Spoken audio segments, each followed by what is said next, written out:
soy Florentina Gamarro. Les doy la bienvenida a un nuevo episodio de nuestro podcast semanal. El hombre es un ser pensante, pero sus grandes obras las realiza cuando no calcula ni piensa. Debemos reconquistar el candor infantil en el arte de olvidarnos de nosotros mismos. Esta es una cita de Zen en el arte del tiro con arco, de Herrigel, y me pareció interesante comenzar para pensar la lógica del significante y la estructura del lenguaje. Estos dos que de algún modo atestiguan el lugar de un vacío para que la significación sea posible.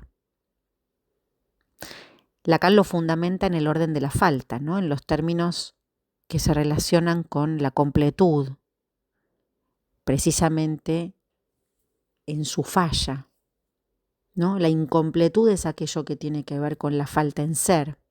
Pienso donde no soy, ¿no? Y luego, donde no soy, pienso.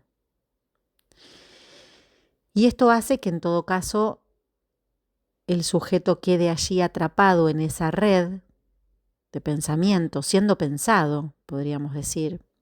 Y entonces es acá donde me interesa destacar la función de esta pasión tan importante y tan estudiada como es la ignorancia. Porque la ignorancia no puede ser sino ubicada en la dimensión de una verdad, ¿no? Ese territorio le pertenece a la palabra, podríamos decir. De modo que cualquier intervención que haga el yo no va a ser más que entorpecer ese encuentro con la determinación inconsciente, ¿no? Del mismo modo uno podría pensar que procede el maestro Zen en el tiro con arco, ¿no? El arquero preocupado por apuntar, ¿no? Por cómo dispara, por dónde está el blanco, ¿no? En algún punto preocupado por la estrategia que haga el mejor tiro, el acierto. Y en este sentido el tiro con arco no busca la técnica para acertar, no busca el perfeccionamiento, ¿no? La orientación en el tiro tiene que ver con un acto que se logra en tanto el arquero se trascienda a sí mismo, ¿no? Así lo plantean los estudiosos del tiro con arco. Está lejos de la comprensión.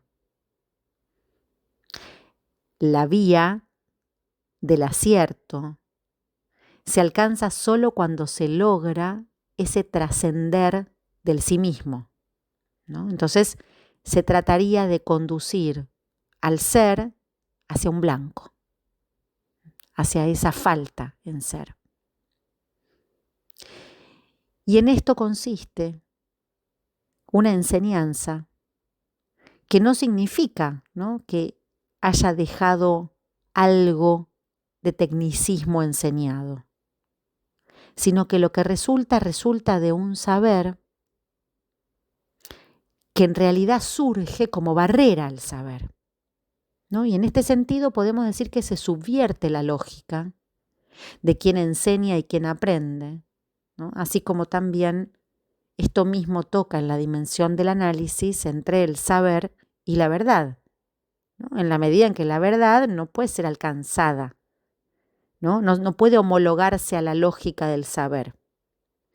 En este punto, cada vez que Lacan hace referencia al saber, lo hace para determinar su agujero, su imposibilidad, la dimensión de engaño que el saber supone, ¿no? De hecho, la conceptualización misma del sujeto que hace Lacan, ese sujeto del inconsciente que supone una barradura, una borradura incluso, marca el no todo, ¿no? Delimita el campo del saber, su límite.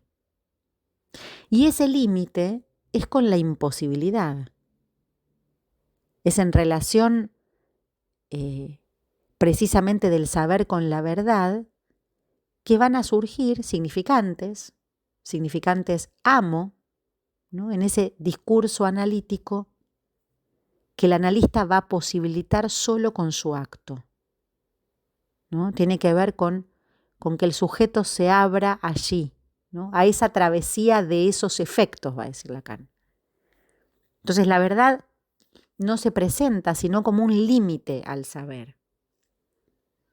Pero para dar con eso va a ser necesario, ineludiblemente, que el saber se ponga a producir, ¿no? En este punto, ese paralelo, esa comparación que establece Lacan entre el analista y el maestro Zen, no se orienta en el vector enseñanza-saber, sino poniendo en cuestión, ¿no?, precisamente el vector que traza la relación del saber con la verdad. Y aquí el vacío tiene una función estructurante, es decir, en relación con el otro. La constitución subjetiva se produce en torno a un agujero, ¿no?, un vacío que Lacan denomina objeto A, y formula que se trata de un desecho, ¿no?, de un lugar que queda vacío. El vacío tiene una función estructurante, ¿no?, porque en la medida en que inaugura el acto constitutivo del sujeto, en la medida en que funda una pérdida, lo va a dejar para siempre tomado por la pasión del significante. Esto quiere decir que la función es la de producir precisamente el fundamento, la fundación, podríamos decir, de un sujeto que se produce en una entrada al campo del otro, produciéndose indefectiblemente la pérdida del objeto. Esa pérdida es la que opera como marca de un vacío en el orden inaugural. Y va a ser a partir de este acto fundacional que va a quedar una marca irrestituible, podríamos decir, ¿no?, que hará de la falta algo irreductible en la dimensión del ser.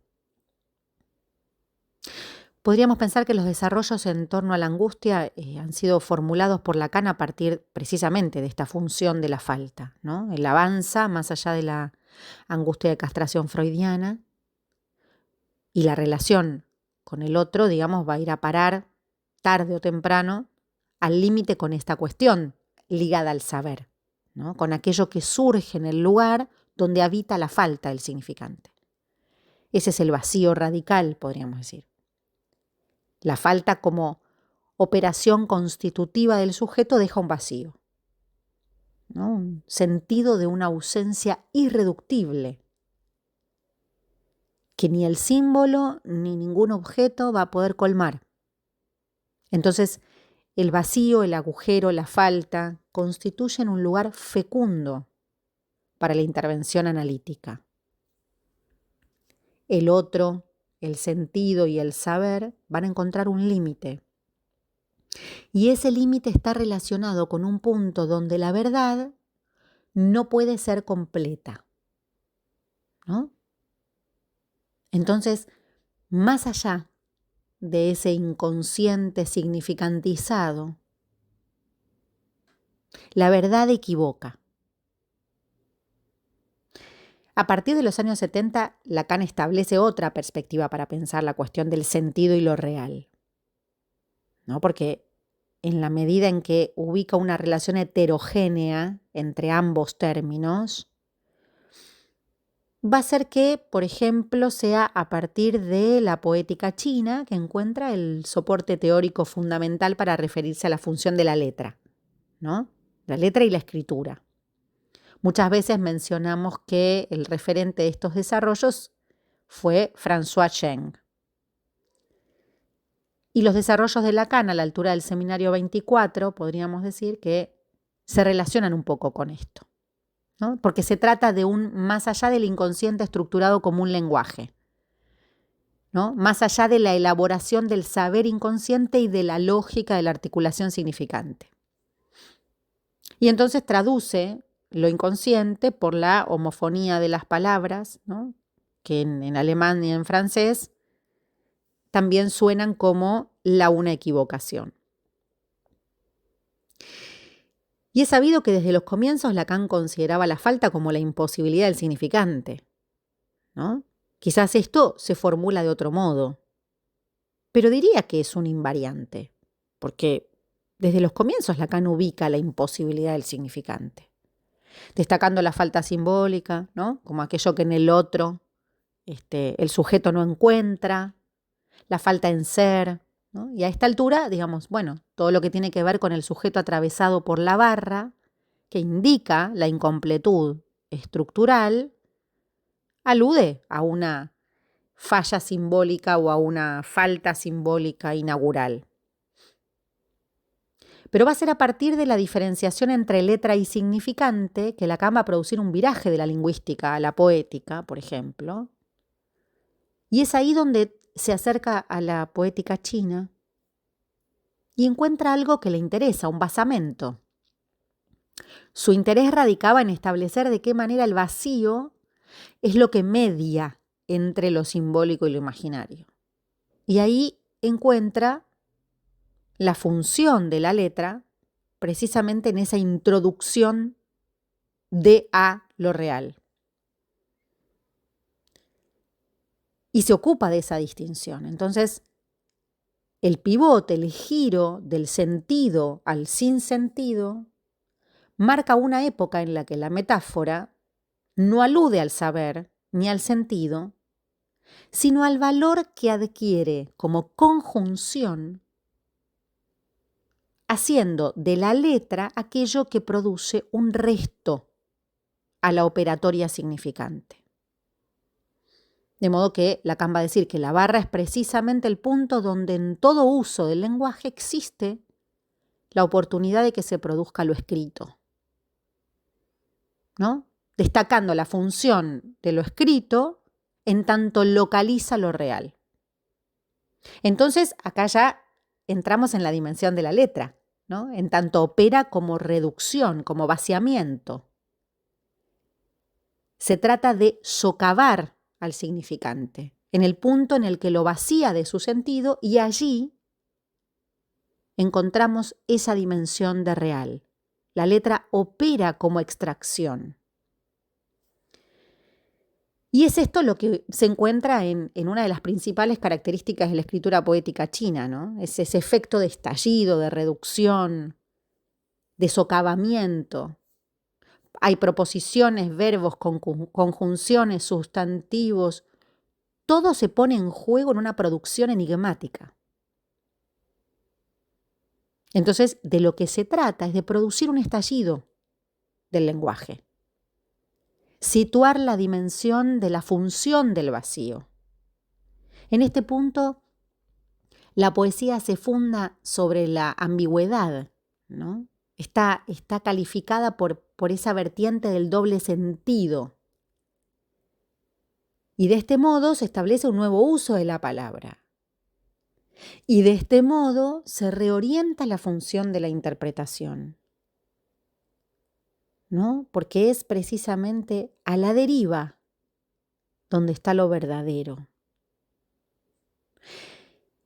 Y aquí radica la función del sinsentido, el valor del equívoco, lo característico de la ambigüedad, a partir de lo cual se puede acceder a ese límite que el sentido impone, ¿no? El sentido le impone un límite a lo real. Se trata entonces de tocar ese límite, de que lo escrito haga con lo indecible.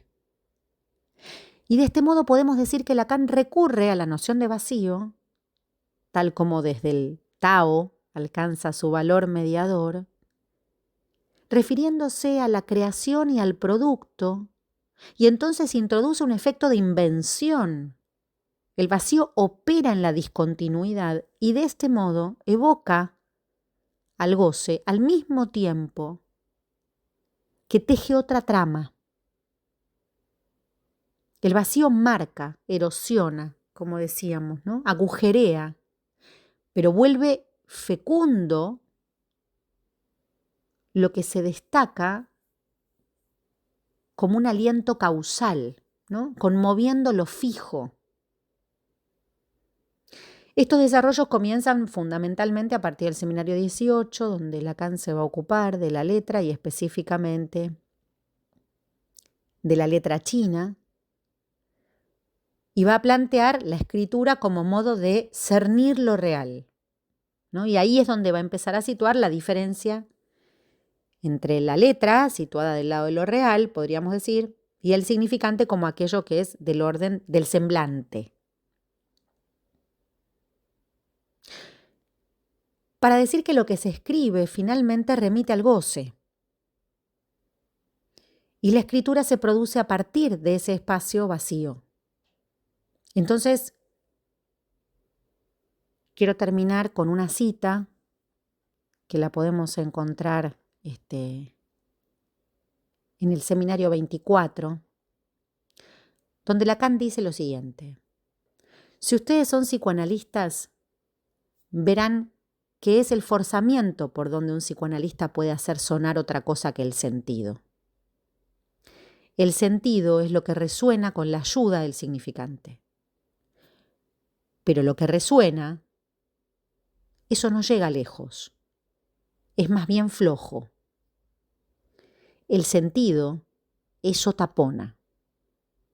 Pero con la ayuda de lo que se llama la escritura poética, ustedes podrán tener la dimensión de lo que podría ser la interpretación analítica.